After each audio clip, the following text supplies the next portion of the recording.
Welcome to the Fabulous 413. I'm Khalees Smith. And I'm Monty Belmonte. Coming up, the first installment of Meet the Mayor with Holyoke Mayor Joshua Garcia. And later, word nerd Emily Brewster, resident wordster from Merriam-Webster in Springfield, on the meaning of love. Our first guest, we've been billing her for a couple of days because everybody's been thinking Donald Trump might get arrested on Tuesday, is Jennifer Taub. From her website, Jennifer is a legal scholar and advocate whose writing focuses on follow the money matters, promoting transparency and opposing corruption.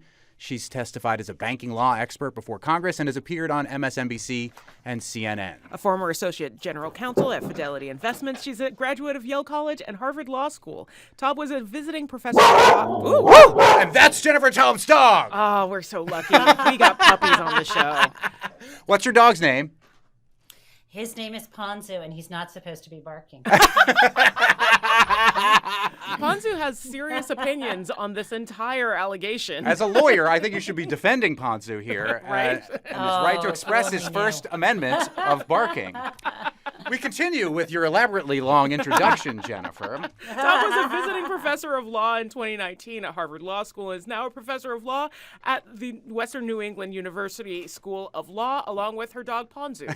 She's the host of the Politicon podcast, Booked Up with Jen Taub, and is the author of Big Dirty Money, Making White-Collar Criminals Pay, and has her Substack locked and loaded to analyze what is widely believed to be the coming indictment of former President Donald Trump. Is this something that we're still kind of widely expecting in any way that Donald Trump portrayed it over the weekend, Jen? Oh, well, that has two parts. And thank you so much for having me on the Fabulous 413. So your question, Monty, had two parts. We're expecting an indictment, but not in the way Donald Trump said. He said it was coming Tuesday. And you know, if you're ever wondering what the motivation is for the misdirection, just follow the money. Donald Trump has raised $1.5 million since Saturday when he announced that he was going to be arrested on Tuesday. So that's good for him. I'm thinking that maybe, you know, a little radio station I know nearby might want to claim they're going to be arrested on Tuesday. It could be a fantastic This just in. fundraiser. Monty Belmonte about to be arrested. No. Wouldn't be the first time. He was never going to be arrested. He was going to be like every other high-profile criminal and, you know, white-collar, or what I've been calling orange-collar criminal. They're allowed to, you know, arrange for the, you know, arriving at that arraignment. That, you know, no handcuffs, no, you know, helicopter chases over, you know, over a van, Right. Or was it a white Maverick? I don't know. But anyway, you know, he was never going to be arrested, and he had no idea that it would be Tuesday. He was just thinking that that might have been the earliest possible date. Where, you know, at this point, could be tomorrow, could be next week. But, you know, it's kind of like one of those horse races, because we also have like breaking news from some of the other prosecutors who have a grand jury pursuing him. I mean, there are other jurisdictions and many other potential indictments. So I'm not sure who's going to get to that finish line first. Most likely Alvin Bragg. How many grand juries are pursuing him currently? At least 3. That's more than you should have. Yeah, well, what my question is, so I served on a grand jury a couple summers ago, and it is a very secretive and private thing. We were not allowed to talk about any of the cases. We were not allowed to discuss it, even with our own family members. Why do we know so much about what grand juries are doing in regards to Donald Trump? 3 grand juries. Oh, because jurisdictions vary. I think the one that comes to mind, for which we know, I think, TMI, too much information, was the in Georgia, that Fulton County special grand jury. And the laws in Georgia require before one of these county DAs indicts someone, they have to like get a recommendation first from a special grand jury. Once they give a recommendation, then they can move on to your, you know, ordinary grand jury where the evidence is presented and they decide whether to indict or not. And it turns out that the rules around those special grand juries, like they're allowed to, there's like not a gag order on them. They're allowed to say whatever they want as long as it's not related to what they discussed in their deliberations, or at least that's what the guidance the judge gave them. And so that's why we had, you know, that sort of whirlwind media tour and then radio silence from the chair. And then we saw, I think a few days ago, some other members of that special grand jury talking. And as for the New York, a bit different. The fun rule in New York is that before you can indict a defendant in New York, you have to give them the opportunity to, they themselves, appear before the grand jury or a surrogate. And that's not always the case. It's certainly not the case in federal grand jury. So that opened the door for Donald Trump, or in this case, Robert Costello, someone who is, of all people, Rudy Giuliani's lawyer. I mean, this stuff is, it's like they only have paid one cast for this season to, wrap things up, But anyway, Robert Costello appeared. And so, of course, we found out what happened before the grand jury, because as witnesses, you can say whatever you want. So he held a press conference out in front of the courthouse. As for today, we're not sure where the leak came from, but it probably came from someone in the grand jury or someone in the DA's office, probably that someone from the grand jury saying, we're not going in today. So that's how we're finding stuff out, a combination between that's what the law allows and leaks. So along those lines of these three grand jury cases, what's the difference between him being brought up, with those three on state charges as opposed to if there were charges brought up federally?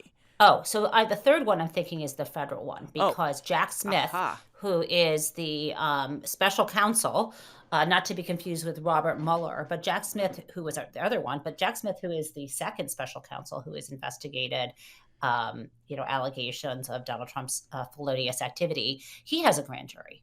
So there's that going, right? And we know that he's looking at two different potential factual grounds for charges, which would include the events around the January 6th insurrection and the did I say 6th or 5th? It's like my brain is. Yeah, you said 6th. Yeah, okay. You're right there. Okay, good. And I said it. And then also the documents that he hoarded at Mar-a-Lago. Those are two different areas that have been assigned to Jack Smith to deal with. And he's got, I don't know if he has one or two grand juries in connection with that. We're speaking with Northampton's Jennifer Taub, who is a professor of law at Western New England University. And we're talking about what everybody was talking about over the weekend, most especially Donald Trump, the idea that Donald Trump, the former president, was about to be arrested, and specifically on Tuesday. It didn't happen on Tuesday, and here we are on Wednesday, and it hasn't happened. And a grand jury... So against what I would normally do. If I were indicted on a grand jury, I think I would maybe try to keep that as much to myself as possible. Well, I mean, as Jen said, it's become a marketing tool. He is continuing to run for president. Right. And you did mention that there was a potential leak from a grand jury. Does that jeopardize what the grand jury's tasked to do? If a leak could be found, could all of these charges then be thrown out because legally... No. No? Sorry.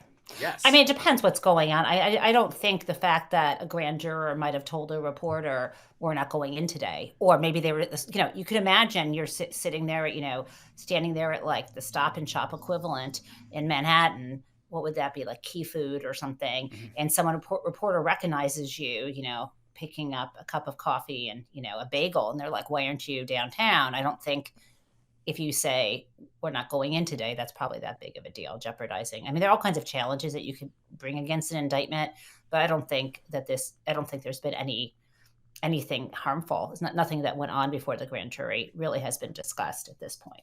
The case that Donald Trump was talking about over the weekend is the one in New York and has specifically to do with hush money paid to the porn star Stormy Daniels.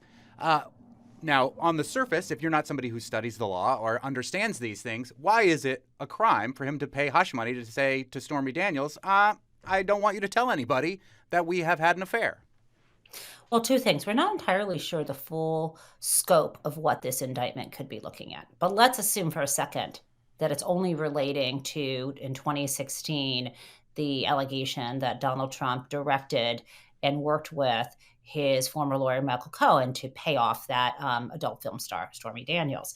And, in and of itself, so if you give someone money so that they don't say something bad about you, the way that could happen in and of itself could be a crime. Like if you, if Monty, you came up to me and you knew something really terrible about, God forbid, about what my dog did, and you Which didn't I want do, anyone. by the way. Oh my Who's a God, bad that movie! doggy? No. And if you knew that Ponzo had done some terrible thing, and you shook me down for money. In that way, if I'm paying you off so you don't go on the radio and, say bad things about Ponzo, who's now sleeping on the floor of my office. What a good boy. Good boy. If you did that, and I might pay you so it wouldn't hurt his reputation, but if you extorted that out of me, that could be a crime, right? But that's not what we're talking about here. The other condition would be, let's make it a lot worse. You've got some real dirt on me that could hurt my chances at becoming president of the United States. In that case, the argument is that when Michael Cohen spent $130,000 of his own money to keep her quiet, that was the equivalent to his having given the Trump presidential campaign $130,000. And as bad as our campaign finance laws are, there are actually caps well below that for direct donations to campaigns and candidates. That blew that out of the water. So that would have been an unlawful campaign contribution. That's one thing, right? And but why is that on the state level? Isn't this grand jury? Oh, but that's wait. Yes, okay. But that's what Michael Cohen, one of the many things he pleaded guilty to related to that. But now the state level, that's not that. There's a little bit of an other complication, because when Donald Trump went to pay back Michael Cohen, instead of remember, it's always follow the money. Yes. Instead of reaching into his own personal bank account, he decided to use the Donald Trump organization, the business, to do that. Now, again, having your business do things for you, okay? Let's forget the campaign aspect. He had him, and you see Donald Trump's name on many, like at least 6 of the 11 checks that the New York Times looked at. He signed checks on behalf of the business. He was president of it, to pay legal fees of like $35,000 per check to Michael Cohen in connection with this and another payoff. And the problem is, a legal fee is an expense, right? And you're saying something is an expense incurred by the corporation when it was not. This was for the campaign, not for the corporation, or if it wasn't even for the campaign, it was for him personally. Mm-hmm. So there's that. So you've got the falsification of business records. That's a state statute they're looking at. But there's more. When a business says something's a business expense, it reduces the amount of income they have, and therefore the amount of business income tax that the corporation would pay. There's potential tax evasion charges here. And it could go on and on. And by the way, this is very parallel to what Donald Trump's 2 corporations that do business as a Trump organization, the Trump Corporation and the Trump Payroll Corporation. Remember, they were convicted by a jury. I know it's so long ago, in December. And the sentence was last month in February or January. Guys, let's we've wiped our brain clean of the fact that his businesses were found guilty by a jury. And by the way, guess who the DA was? Alvin Bragg, same DA. They successfully bring a case of, guess what, falsifying business records. And what was the falsification of business records there? Related to, filing false tax forms and so on. So we've got the business records, we've got we also had a separate tax fraud charges. There was conspiracy, and there was like a scheme to defraud. And by the way, and so just to go back, a lot of people are like, big deal, business records, falsification. Well, this DA, since he's been in office, has brought a lot of those cases, not just against Donald Trump's corporation. And in this case, it would be a felony if the business records that were falsified also facilitated this tax fraud. I'm take a breath now. It's going to all come down to, so I'm so excited. It all comes down to, though, this idea of intent. And so that's always the biggest problem.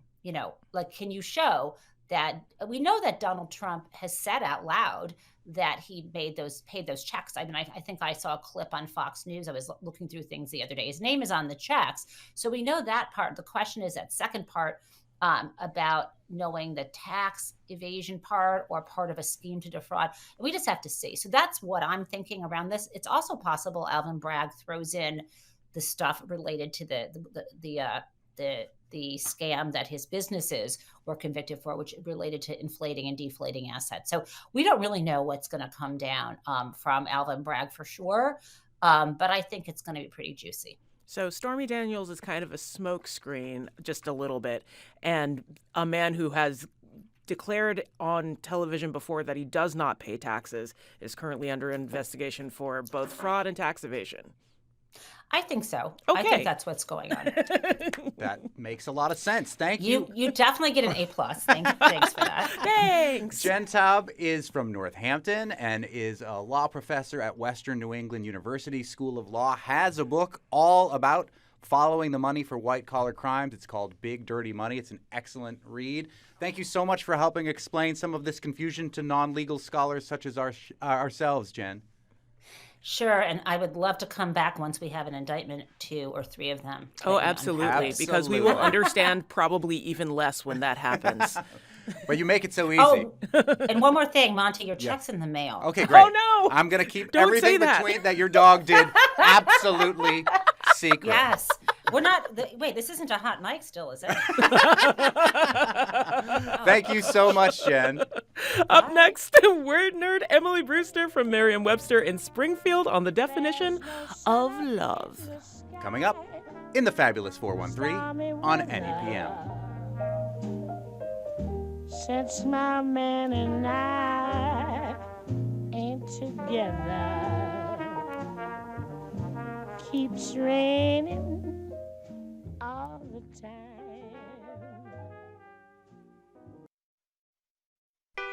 Emily Brewster is our resident wordster from Merriam-Webster, our dictionary in Springfield. She was kind enough to give us a glorious tour of that building right down the street from the NEPM studios. We've also talked with Merriam-Webster editor Peter Sokolowski, who hosts the jazz show here at NEPM, about words, with Elon Stabans, about the transformation and changes and beautiful parts of American English, at which Peter is featured in that book. But more sort of rudimentary how the dictionary works from Emily Brewster today about what your job as a dictionary editor actually entails.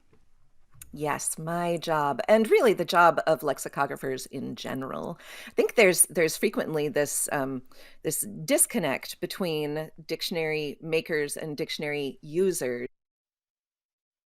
From a lexicographer's perspective, my job is to tell the truth about words. That's how Philip Gove, who was the editor-in-chief of Merriam-Webster when the 1961 Third International Dictionary was published, and unabridged dictionary. That was how he put it, to tell the truth about words. And I really like that idea, because that is our job. And then determining what exactly that truth is where it gets really interesting. Yeah. And especially when it's words that become controversial for some reason or another. There was a huge write-up in the New York Times over the weekend about the word woke and the way that it's been used originally, the way that it's been weaponized now in some political circles. And how does the dictionary handle those type of situations? Well, we have to just examine the evidence. We're very comfortable with the idea that words shift in meaning, that a word that has a very positive connotation will then later develop a negative connotation, or that it will hold both of those in different uses and in different instances. I think it's really interesting, though, even aside from that, like kind of very basic way that sometimes people approach a dictionary and they want the dictionary not to tell them what a word means, but what a thing is. So I like to think about this in the context of the word love. Aha. The word love is always looked up a lot, but especially around Valentine's Day. People are just looking up love lot. It's almost too predictable. Come on. Look up love in October. Well, they do look up love in October, but at Valentine's Day, they really, really look up love. And, we know that it's not because they want to know how it's spelled or what its inflections are. Is it because or of the that etymology. song, What is Love? What is love? Baby, don't hurt me. Don't hurt me. No, I think it's the other song. I want to know what love is. I want to know what love is.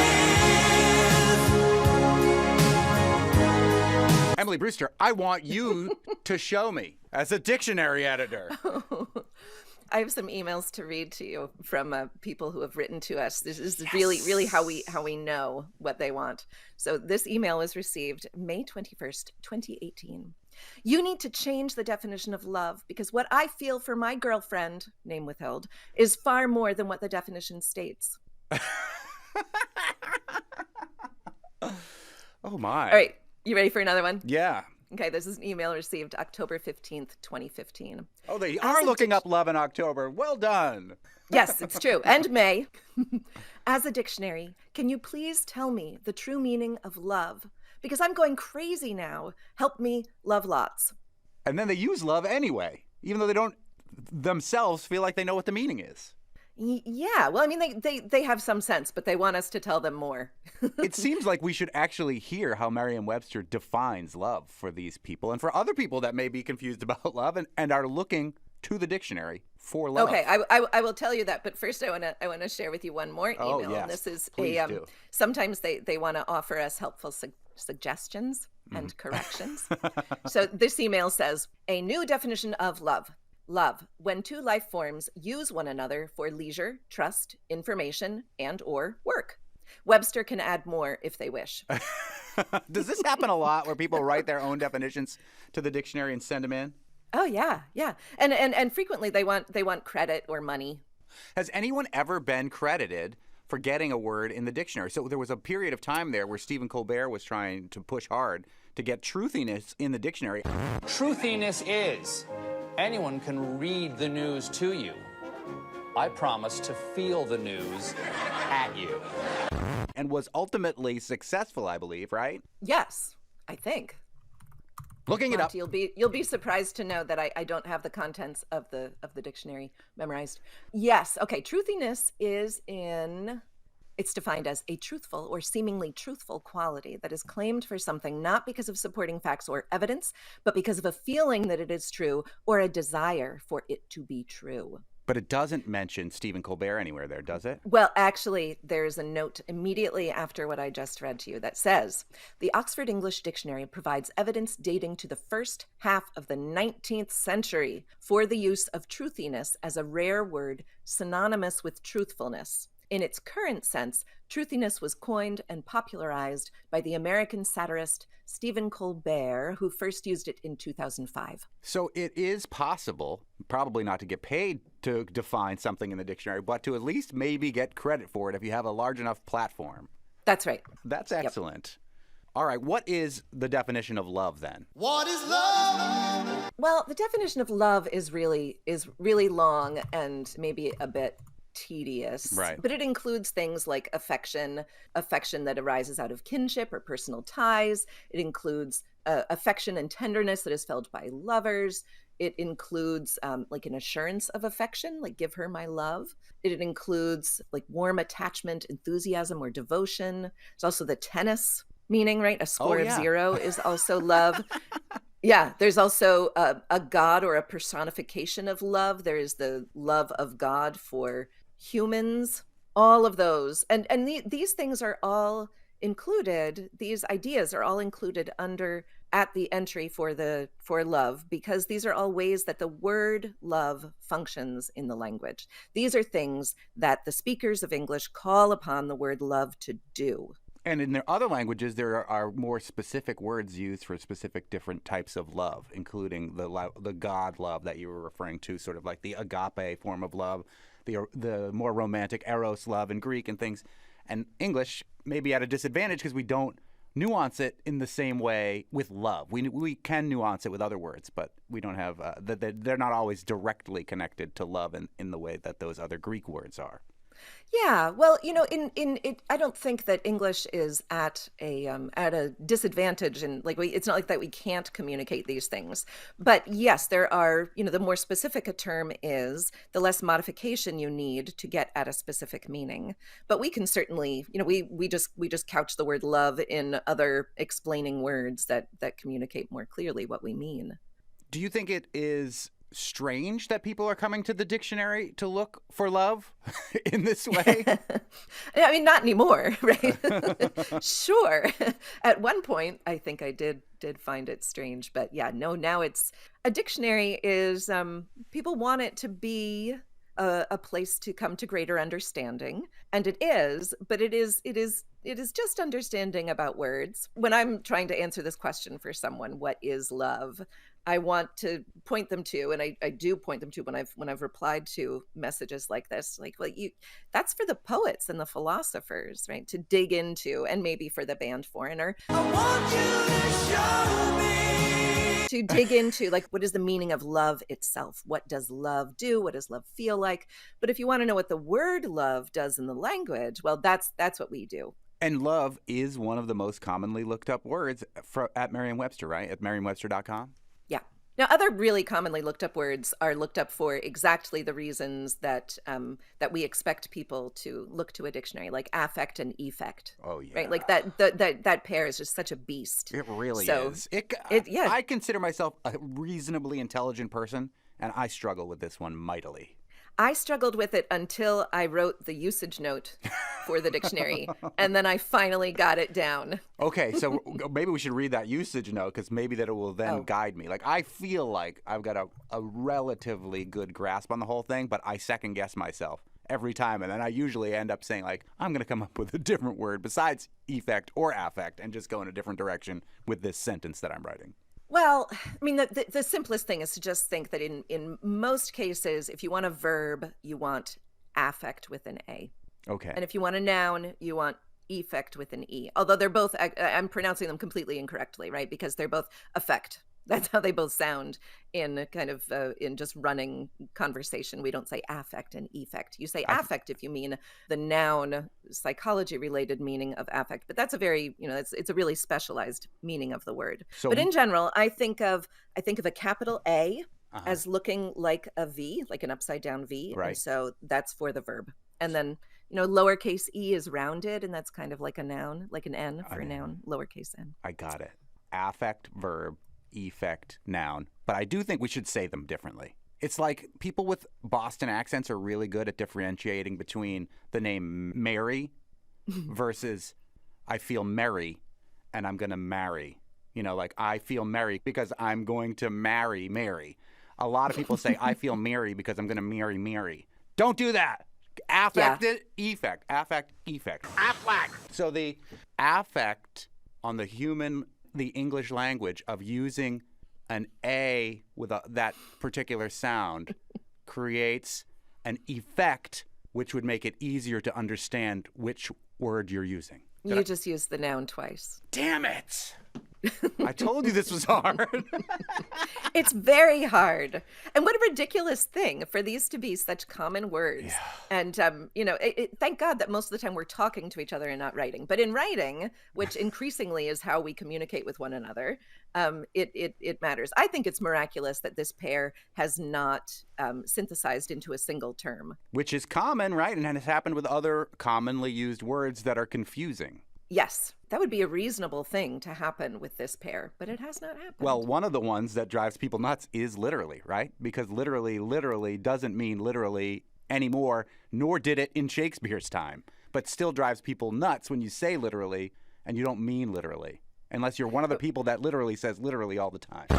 Pawnee is literally the greatest town in the country. Literally? Literally. Literally? There's literally nothing in this world that you cannot do. Literally. Yes, there's that. But then there's also the fact that literally originally meant with having to do what is in a book, which could be figurative. Right. It's fiction. Right? Like, what's right. As is the case with language in general. It's really all about convention. It is like words stray from their etymologies all the time. The word influence originally had to do with this idea that there was something that flowed from the stars down to humans. Etymology, it can form like shades of meanings. It can stick to words, but then it can also be completely cast off and like it's not there at all. And that's the main lesson to take away from Merriam-Webster, our dictionary in Springfield. You got to just roll with where the language is going to go. Merriam-Webster calls balls and strikes, just saying how people are using the language. Yeah. This idea of like what defining what a word means as opposed to what a thing is, like love. We talk about it in kind of funny terms of one is real defining and one is word defining, which means in a sense that, foreigner is doing real defining. I wanna know what love is. And we at the dictionary are not. Because they want to know what love is and they want to be shown it. They don't want to read about the usage. Because they're talking about actual love and not the word love. Got it. That makes a lot of Yeah. sense. Don't come to the dictionary to find actual love. Come to the dictionary to find the definition of the word love. But you can build a love of language by coming to the dictionary. So that's finding love. Looking for love in all the wrong places. I was looking for love in all the wrong places. Looking for love. I feel like we all saw that one coming. Yep. Coming up, we begin our Meet the Mayor series with Holyoke Mayor Joshua Garcia. You're listening to the Fabulous 413 on NEPM.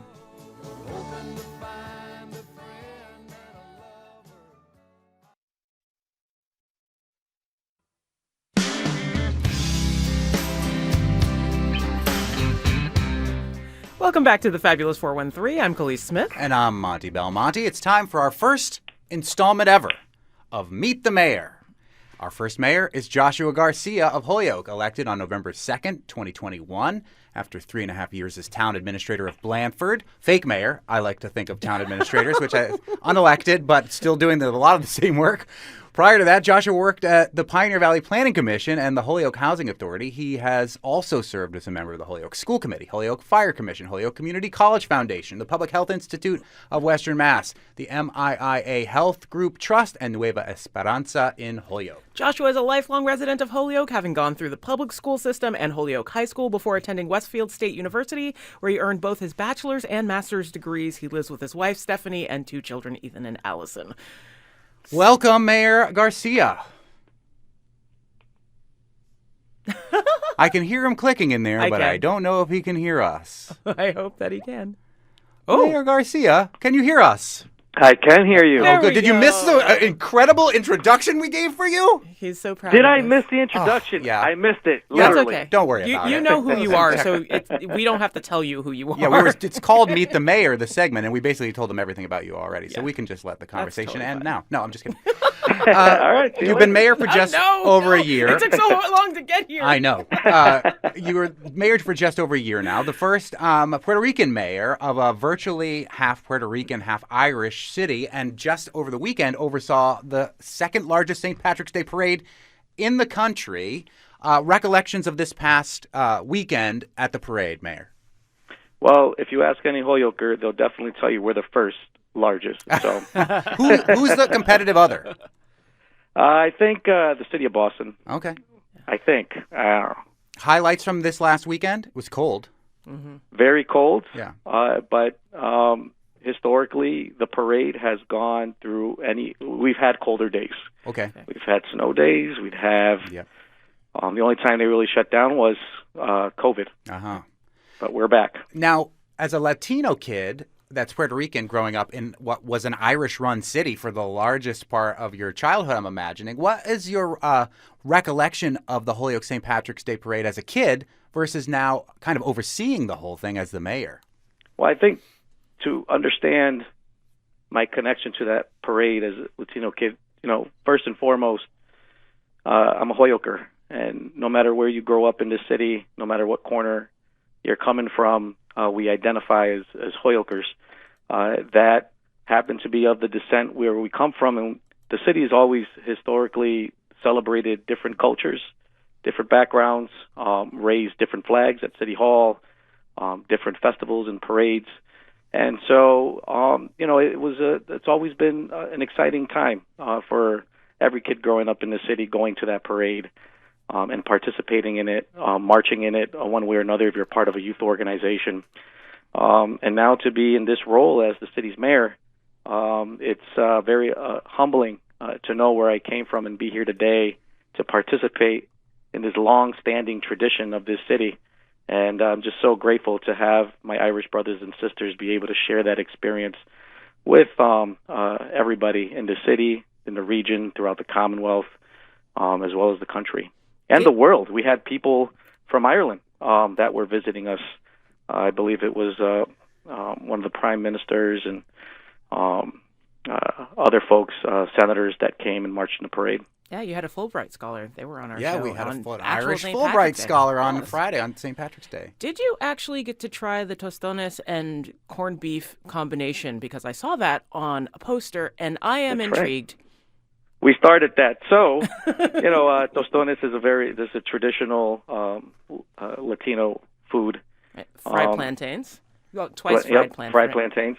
And then you got the corned beef. And so the idea behind that, we have this business owner on the other side of High Street on road race day. We wanted I wanted to help our local business get folks to explore the other side of High Street. And so we mixed the two cultures, Puerto Rican and Irish. My city treasurer joined me on that. He's Irish himself. And we did a mayoral city treasurer reception, corned beef and tostones. I got to try that sometime. It's really good. It sounds tasty. Bigger fan of tostones than most corned beef personally over the years, even though I'm half Irish. We're speaking with the mayor of Holyoke, Joshua Garcia, in our first ever Meet the Mayor segment. We've reached out to other mayors, and we hope that they will take up that offer. So we really appreciate that you've done that. You're the first Mayor Garcia. Oh, the first. Excellent. Yeah. It's only today's our 1 month anniversary of having a show. So there we go. Oh, okay. Yeah. And reporter Dusty Christensen from NEPM took a look at a decade of civilian complaints against the Holyoke Police Department. Now, as I mentioned, you've only been the mayor for a year. 92 times an officer was named in a complaint. The department upheld those allegations only 3 times. Dusty and NEPM obtained these records after a sweeping police reform law in Massachusetts opened up this law enforcement misconduct investigation to some greater public scrutiny. And you in Holyoke have debated how best to move forward after an independent audit released last month found that the police department posed what they called a, quote, substantial risk to the city. The firm Municipal Resources presented its report to you that you commissioned. The audit reviewed the police department's practices and organizational structures and found that the department is chronically understaffed, undertrained, and not following some of its own outdated policies. You began by acknowledging that everybody in the room had a shared desire to see things be better. And am I correct in my understanding that you're currently at the table with the Patrol Officers Union? We just ratified the contract there. Okay. Just like about a week or two ago. Nice. Now, tell me, in your response to this audit versus what coming to the Patrol Officers Union with the contract, what changes have been made that you feel like are moving the police department in Holyoke in a more positive direction?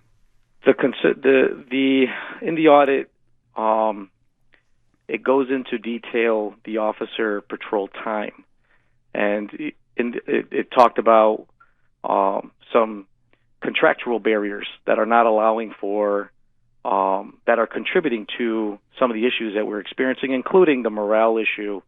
I don't know if you saw the presentation at all, but they talked, or even in the report, they talked about officers being held back to work another shift because of the shortage when officers go on vacation or when they're out on injured on duty or whatever the situation might be, where there's no other option than to hold an officer back, and nothing adds to the morale problem more negatively than doing that. People can't go home to their families and whatnot. But one of the things that we negotiated was time off.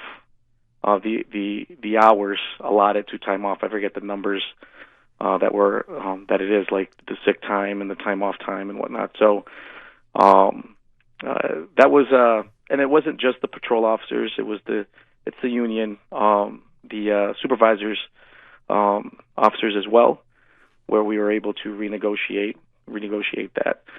But there's still so much more work to do. I think the audit in its release, while this was happening at the same time, didn't allow for, we were already near end. But I think what I appreciate today, we have a chief that's in there having a candid discussion with the folks internally in that department, understanding the information that's coming out of this, working on a plan to start implementing the recommendations that came out of it. Everyone is kind of learning and understanding together, including the public and the council, as well as me as the mayor, so that we can start getting on a better path forward. It's a very complex problem, and it's not just that department, it's many departments, but with this one, it's its own complexity of its kind. And so the best we can do is,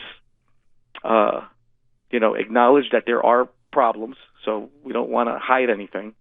And then from there, get stakeholders together and say, okay, well, what are we going to do to resolve these issues so we're providing better services to the community? Before we take a quick break, this audit that came out, and we're speaking with the mayor of Holyoke on our first Meet the Mayor segment, didn't really get into the details of the financials, a forensic financial audit of the departments and the handling of the state and federal grant programs.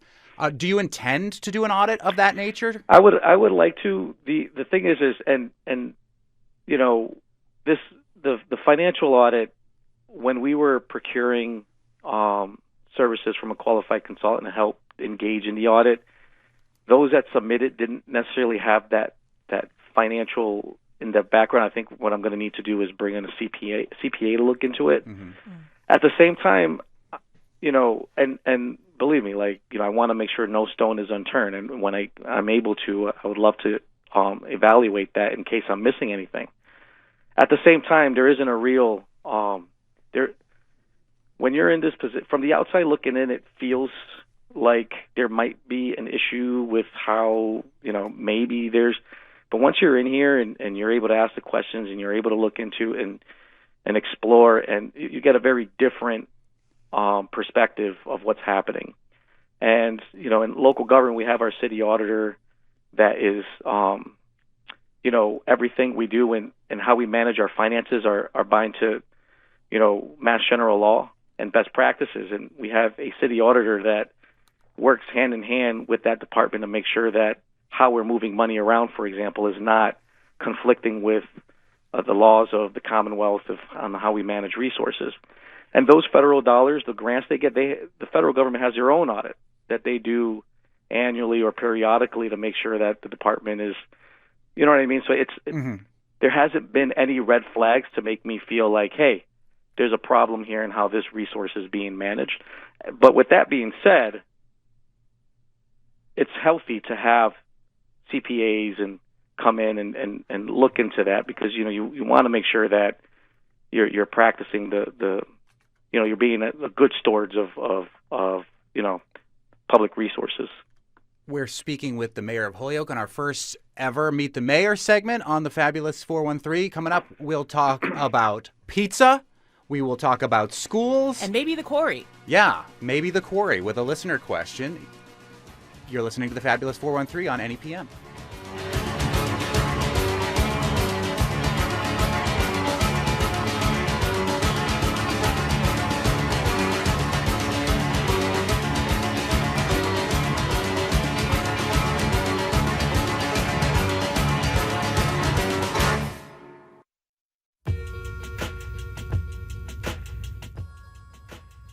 Welcome back to the Fabulous 413. I'm Monty Belmonte. I'm Khalees Smith. We're speaking with the mayor of Holyoke, Mayor Joshua Garcia, on our brand new Meet the Mayor segment. And we got a listener question from Adam Gilbert, who wanted to know about the Historical Commission and says, why did Mayor Garcia think it appropriate to send a police officer to the house of the chair of the city's Historical Commission, Paula Ferrario, to dismiss her from her post? That is not how dismissals are done, he says ordinarily. Does he believe this is an appropriate use of the city's police? Your response to Adam Gilbert's question, Mayor? I think that everybody has their own, and this is true to a lot of things that are done internally. I think people have a perspective of what's allowed and what's not allowed. You know, but nevertheless, you know, police officers, you know, just like constables, have that power and authority to be able to go and serve somebody. A different method could have been chosen. You know, it really wasn't coming from Blandford, small town, local government. When I had to send a notice to be served or anything, we've often used a police officer, and it just wasn't really thought of as. But I could see how the public can see that and feel some sort of way. So, you know, lesson learned on my end. If that's, you know, there's nothing wrong with using a police officer to formally serve somebody. It's been done. It's not illegal. It's a good form of. But certainly, you know, if that's a method that the community feels is too much or whatever the case, there's other methods for sure. Either way, we just needed to make sure that when we send out communication, we want to be sure that the person we're sending it to is actually receiving it. Right. So it, you know, it's one of those where it's like, I'm not going to sit here and and feel like it's lesson learned. Maybe lesson learned. If it's something, but at the same time, nothing illegal was Right. It's nothing bad happened. Yeah. And So it's not. to understand that, like, it's a serving of papers. It's not an arrest. Yeah. And those are two different. But it can things. be easily. It's seen how it could be perceived Right. elsewise. So Governor Maura Healey promised on day one in office she'd demand a plan for getting Holyoke schools and the other districts that are currently in receivership back into the hands of the city and the school committee, that is to get out of state receivership. And we understand that the Holyoke School Committee, which you're a part of, has been going through a training with the Massachusetts Association of School Committees, and you're pushing to finish this in the next 2 months or so. Is that a sign, or both of those things combined, a sign that you're moving to get out of receivership more quickly, even though Baker, while he was still in office, signed a turnaround contract that would keep it in receivership for another 3 years? Yeah, so when it comes to that conversation, transitioning to local control has been the effort, the initiative that our school board has committed to with the commissioner and vice versa. We have an administration that's extremely supportive of returning schools back to local control, but certainly we want to make sure that it's done responsibly, and that I can't disagree with. I don't expect local control next week because we have the majority of our board at moment who's never really operated under a system of local control. And but nevertheless, we're currently working and getting trained up to understand what local control means. And we have a superintendent, the receiver, who we recognize as our superintendent. We have a great collaborative, at least from what I've witnessed, a really good collaborative relationship between the school board and the receiver, Anthony Soto. And then you have the commissioner, Mr. Riley, who has been very good to seek guidance and to connect with, and him and I speak regularly and trying to understand, that timeline, and he's doing what he has to do. And so again, we don't expect local control to happen at a snap, but let me ask you this, say is that Mayor. there is a commitment to transition. Do you think it's on a faster timeline now because of the Healey administration than the Baker timeline? Yeah, my guess would be less than 2 years. Okay. That's a guess. Now, we'll see where it lands. Obviously, these things, when it comes to trying to plan for it, there are unknowns, but I feel confident that it can happen in less than 2 years, if not sooner. I know this is an unfair question to ask the mayor of a city, but we have been conducting an experiment here on the show of finding the best pizza in the 4 counties of Western Mass. I'm biased. Do you want to put a specific Holyoke pizza shop forward and add it to our pizza quest? Absolutely. I mean, this is no question. It's Capri Pizza. I knew it. Khalees knew it was going to be Capri. I was like, he's not going to go out on a limb and just say that as the mayor, but you did. You got to understand, I grew up in the building behind it, in South Holyoke. So extra love. And so my first job was a Boys and Girls Club when I was in 7th grade, and I worked there for 10 years. When I got my first check, I was getting paid $50 a week. Nice. And I used to walk down, cash my check at the supermarket across from Capri, and then I'd go to Capri and buy a slice of pizza with a soda and a bag of chips for less than $5. Wow. And I remember telling the owner, like, hey, I used to get change back. Like, now it's more. And then he looked at me and said, well, it's the taxes. We got to do something about the taxes. And as mayor, that's my first order of business.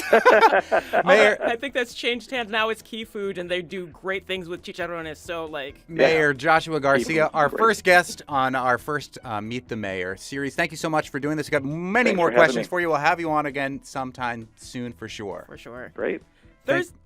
Thursday in the Fabulous 413, the Honorable Judge John Hodgman, author, actor, comedian, personal computer, former Valley resident, and fake internet judge. He's one of the stars of the new musical Hulu show debuting Friday, Up Here. Got a minor household dispute for the Honorable Judge John Hodgman to adjudicate tomorrow? You can email it to us, thefab413@nepm.org, or text us, 1-800-639-9120, or call that number live tomorrow during the show. Plus, our regular Thursday segment, McGoverning with McGovern. You can send us questions for him, too. Fab413@nepm.org or 1-800-639-9120. Tina from Florence did. She wants to know what the deal is with the new fence surrounding the Leeds VA. So I'll ask him tomorrow. Our director is Tony, needs to schedule baby goat time soon, done. Our engineer today is Bart Swears at Machines Rankin. Our technical team is Kara, does not mince words, Foster. and punk rock Dubé. Musical thanks to Spouse Happy Valley Guitar Orchestra, who are performing at Bombix in Florence this Saturday, the Beatles, Billie Holiday, and Homebody. I'm Khalees Smith. I'm Monty Belmonte. See you tomorrow. On the Fabulous 413.